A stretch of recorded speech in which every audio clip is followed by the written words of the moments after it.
Blessed assurance, Jesus is mine. Oh, what a foretaste of glory divine, heir of salvation, purchased of God, born of His Spirit, washed in His blood.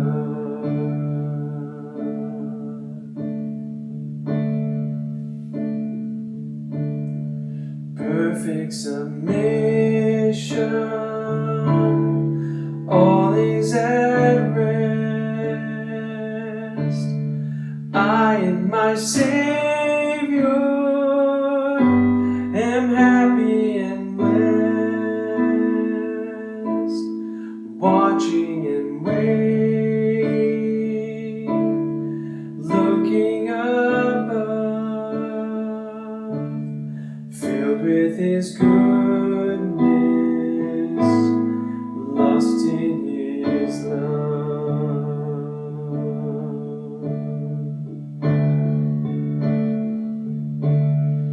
This is my story, this is my song, praising my Savior all the day long. This is my story, this is my song, praising my Savior all the day long.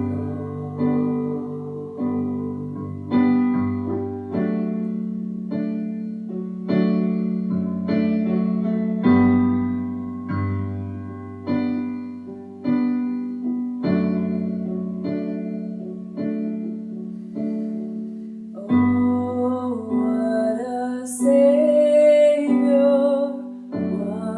wonderful Jesus. Oh, what a Savior, wonderful Jesus. Oh, what a Savior, wonderful Jesus. Oh, what a Savior, wonderful Jesus. Death could not hold you, you are victorious. Praise to the risen King. Death could not hold you, you are victorious. Praise to the risen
sweetest frame, but wholly trust in Jesus' name. Christ alone, cornerstone, weak made strong in the Savior's love. Through the storm, He is the Lord, Lord of all.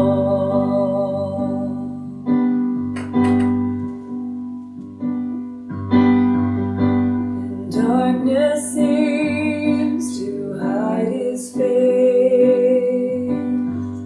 I rest on His unchanging grace. In every high and stormy gale, my anchor holds within the veil. My anchor holds within the veil. Christ alone, cornerstone, weak made strong in the Savior's love. Through the storm, He is Lord, Lord of all.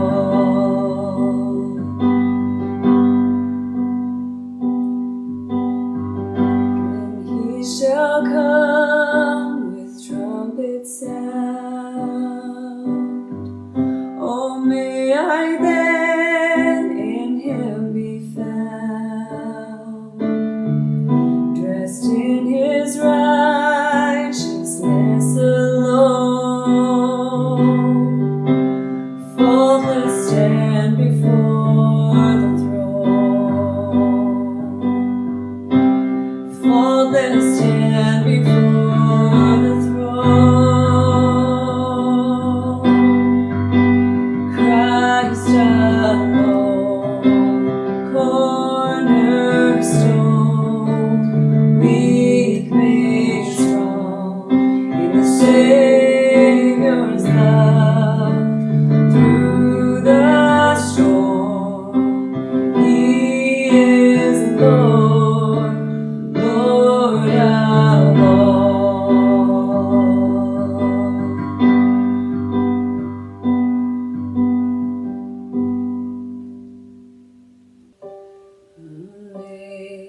Amazing grace, how sweet the sound that saved a wretch like me. I once was lost, but now am found, was blind, but now I see.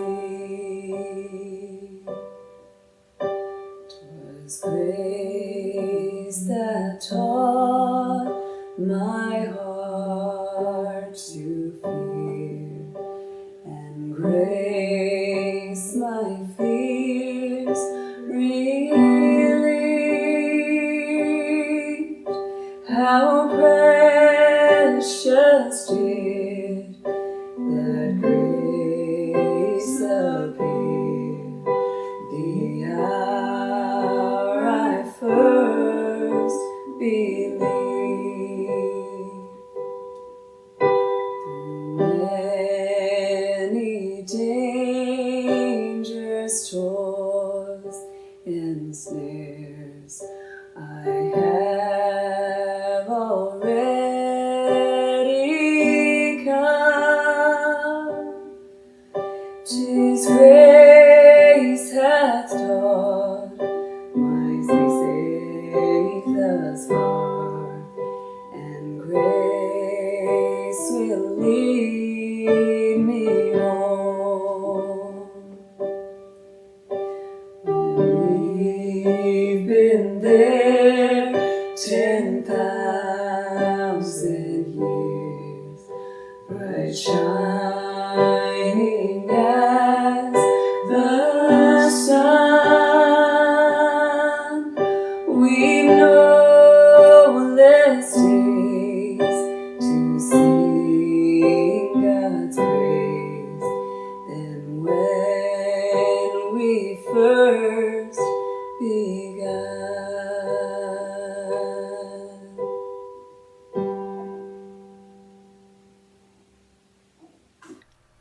Good morning. My name is Lee Rain from West Springs Church. If you have been following the services during the month of July, you will have noticed that we are speaking on the subject of wisdom from the book of Proverbs. So it's my turn this Sunday. I must say that it's much easier to speak to a group of people rather than looking into your computer screen. But rather than giving you a sermon this morning with a great introduction and 3 powerful points and a rousing conclusion, I would like just to have a discussion with you this morning about this subject of wisdom from the book of Proverbs and how to read the Bible as a book of wisdom. So why don't you get a cup of coffee? I have one here for myself. Maybe grab a notebook, perhaps even your Bible, and let's talk about this subject. Many people think that the Bible is mostly about getting people into heaven, getting saved, and making sure that your soul is eternally safe. But heaven isn't the primary concern of the Scriptures. And the afterlife was not a large concern of the Jewish mindset at the time of writing the Bible. The Scriptures are concerned more about living on earth, living the good life on this earth. And you might remember the Lord's Prayer, "Thy will be done on earth as it is in heaven." That was Jesus' prayer. So the Bible is primarily a book of wisdom, of which I will come back to in a few minutes. But the wisdom imparted in Proverbs is needed for all of us to live a vibrant, living well kind of life right here on earth. And as you go through this book, you will see that it touches on every part of our life. Here's just a few areas. Honoring parents, raising your children, handling your money, how to handle your friendships, eating and drinking, which have to do with your health, our work lives and our choice of vocations, our attitude to others that works for peace, leadership of all kinds, even including political leadership. Proverbs has so much wisdom that impacts every area of our life. Proverbs concentrates on those concerns more than any other book in the Bible. And attention to the here and now is the theme, and ultimately it is God inviting us to assist Him in building His kingdom here on earth.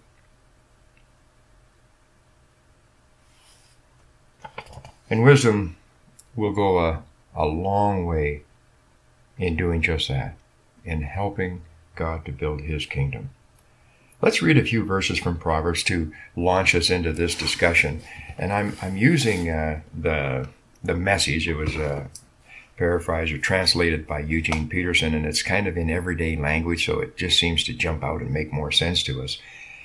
The Proverbs were primarily written by Solomon, they think. You'll hear, as you read through Proverbs, you'll see that Lady Wisdom is often referred to. And back in the time of Israel, in the Old Testament, you might know that there were many gods and goddesses, although the Israelites would say that Jehovah God was the greatest of all of these gods.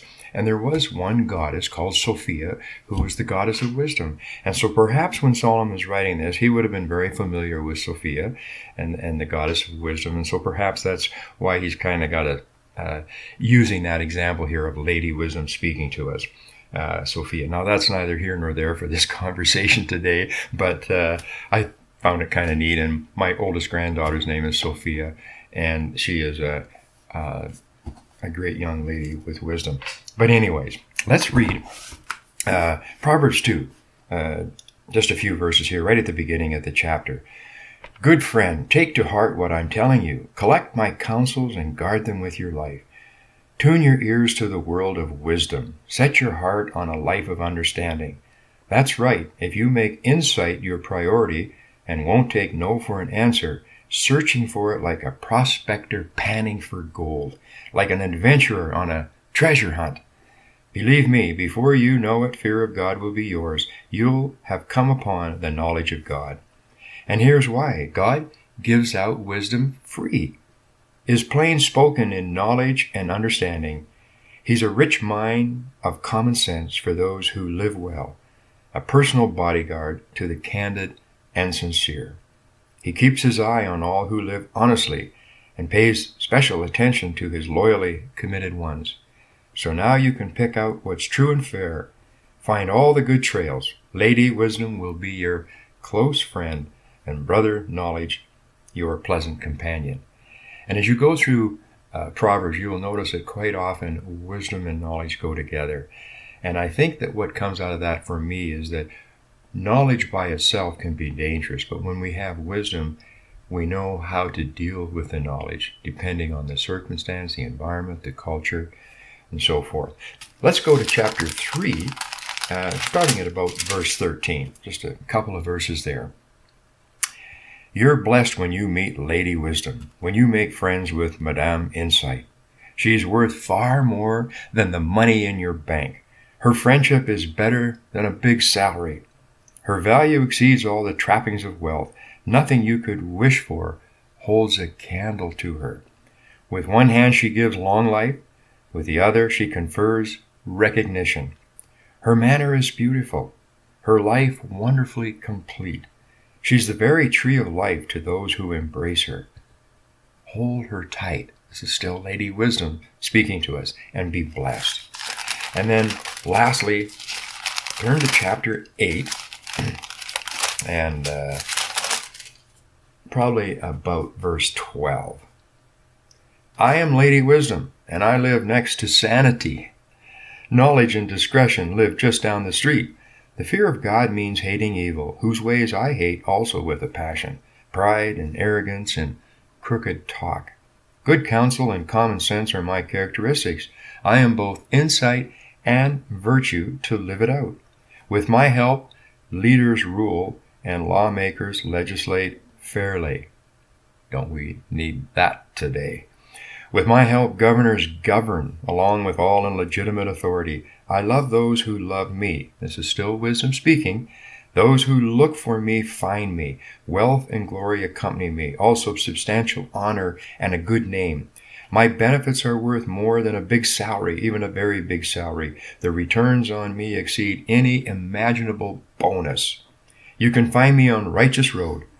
That's where I walk, at the intersection of Justice Avenue, handing out life to those who love me, filling their arms with life, armloads of life. And I like that picture in there of mining for gold or panning. You've watched the old Western movies when they're up there in the mountains and chipping away day after day and down in the river panning.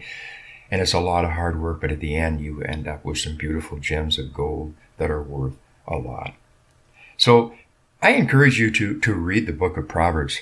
It's kind of nice that it's laid out in 31 chapters, 31 days in a month. Read one a day, and you will glean much from what it has to teach us. Let's chat just for a couple of moments about how to read the Bible and how to handle the Bible.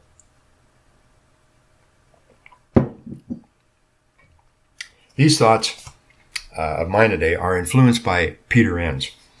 Peter Enns is a Harvard-trained biblical scholar, one that I follow very closely, and I encourage you to read two books that he put out. The first one is called The Bible Tells Me So, and his second book is How the Bible Actually Works. The Bible was never intended to be a step-by-step instructional manual. Many times the Bible is quite the opposite, that there are not clear answers, but a quest for us to explore and search and discover wisdom to influence how we shall then live. The Bible is a book of wisdom. And wisdom isn't just available to the elite or this special group of Harvard-trained people, but to all. It's a gift from God, as we read there in chapter 8. It's a gift from God. Wisdom is what forms us to become more like Jesus Christ.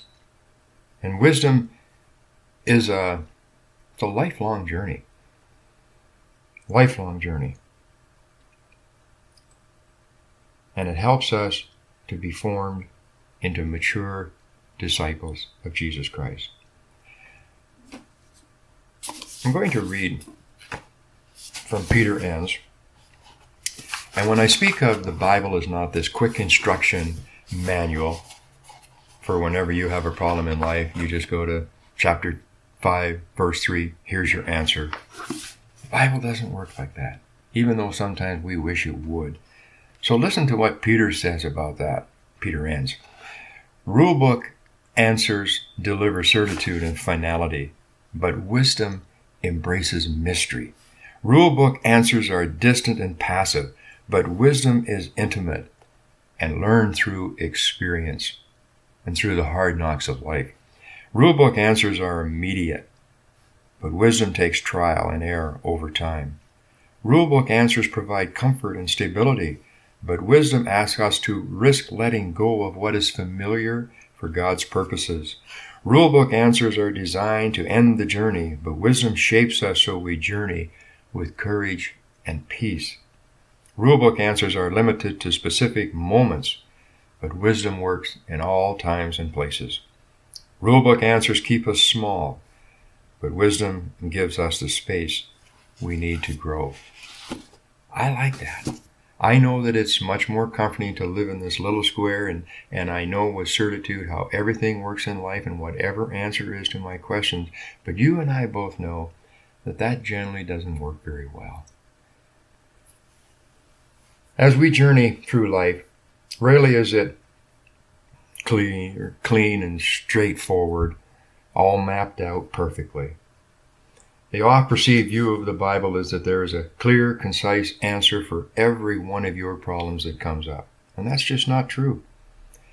God is not this stressed-out helicopter parent, but a very wise parent, helping us to mature, helping us to form us, helping us to navigate life, helping us to work out for ourselves what faith in God looks like for me at this time and period in our lives. It doesn't give us a one-size-fits-all solutions, and still gives us plenty of room for debating and thinking and musing and failing. And I like that. There's no question that reading the Bible as a simple instruction book, you need an answer? Turn to chapter 14 and verse 5, and there it is, staring you in the face. But rather we have to work at seeking out these gems of wisdom that apply to me specifically for this time and period in my life. And it might be very well different for the next person. I mean, here's a good example. You might be a parent and you have 2 or 3 children. What works for one child in parenting doesn't necessarily mean it works for the other child. Think about discipline. How you discipline one child doesn't work with the other child. I want to read one more little section here from Peter Enns' book that is so good. Seeing the Bible as a wisdom book allows us to see God as a good parent, full of grace, love, and patience, the very character traits we value in earthly parents, and that the people of God are to exemplify. Wisdom heals us to see God as God is. Wisdom also frees us to hold our thoughts about God, life, and the universe with an open hand rather than a clenched fist. To face our questions and fears with the focus of a seasoned explorer facing the unknown. We are human after all, and will always have thoughts about God in the life of faith. And when the Bible is seen as a source of wisdom, rather than an instruction manual of universally clear and consistent teachings, we will learn to be comfortable with the provisional nature of how we think about God, and therefore not shy away from interrogating our own faith with gentle candor. I know many of you have lost your love for reading the Bible. And I get that. I mean, some days, especially in the past, it was hard for me to get through the good book. And I think there's many reasons for it. I mean, we see contradictions in the Bible, so we say, well, how can that be? I'll give you just one from Peter Enns' book. He said in Proverbs, in one verse, do not answer a fool. And then 2 verses later says, but answer a fool this way. And you're saying, well, what's with that? Which is right and wrong? Well, there may be both right. In this particular situation, it's right to answer a fool. In this particular situation, it's wrong to answer the fool. And so the Bible has many things like that we're not sure which direction we're supposed to take. We read the Old Testament and it comes across to us as such a violent book. It comes across with a violent God, and we're saying, I'm not sure I can love that kind of God. And I think that's because we've interpreted and read the Old Testament wrong. And so, for various reasons, we find it a very difficult book. It's an historical book. It was written thousands of years ago, or the stories are from thousands of years ago. And we're wondering, how does that apply to us today? Well, I want to challenge you that the Bible is still a book that is timeless, that speaks to us today in the 21st century and to your specific needs and issues in life. But perhaps seeing the Bible as a book of wisdom will reignite within you your love for the Bible. God invites us to explore, reflect, discuss, debate. And in doing all of this, we will work out a life of faith and following Christ. And it affects every part of our life. Like we said earlier, in raising your family and your marriage and your work life and your life of service and your friendships. I mean, the Bible speaks to all of these areas of our life with great wisdom. Not easy answers, but with good wisdom. It can be hard work, but the wisdom that you discover in the Bible, tailor-made for you, you will find that it will work. I want to close with Proverbs 3. We started with it, and I want to close with it. Proverbs 3. You're blessed when you meet Lady Wisdom. When you make friends with Madame Insight, she's worth far more than money in the bank. Her friendship is better than a big salary. Her value exceeds all the trappings of wealth. Nothing you could wish for holds a candle to her. She is the very tree of life to those who embrace her. Hold her tight and be blessed. I invite you to be a seeker of God's wisdom for your life. Have a good week. Thanks, Lee, for your good word on Proverbs this morning. Our preaching team has done a great job filling in for Pastor Keitha while she's away, and Adam Beach will be closing out this short series on Proverbs next Sunday. Then, starting August 9th, and for the rest of that month, we're going to share in a different kind of Sunday morning experience, as we will have a Zoom meeting at 10:05 a.m. each Sunday. That means you'll need to join the meeting live, and you'll find that meeting link on our website, westsprings.church, closer to that date. Watch for more information coming soon. Now, as we look towards the fall, we'd like you to take a few minutes this week to fill out a quick 10-question survey, and you'll find that survey link in your weekly email from Oni. This will help us move forward with planning, as our target date for Sunday services in our building is September 6th. And lastly, if you would like to financially support ministry at West Springs Church, there are a number of options on screen now. And we want to thank everyone for their generosity over these past few months especially. With that, have a great week, and we'll see you here next Sunday.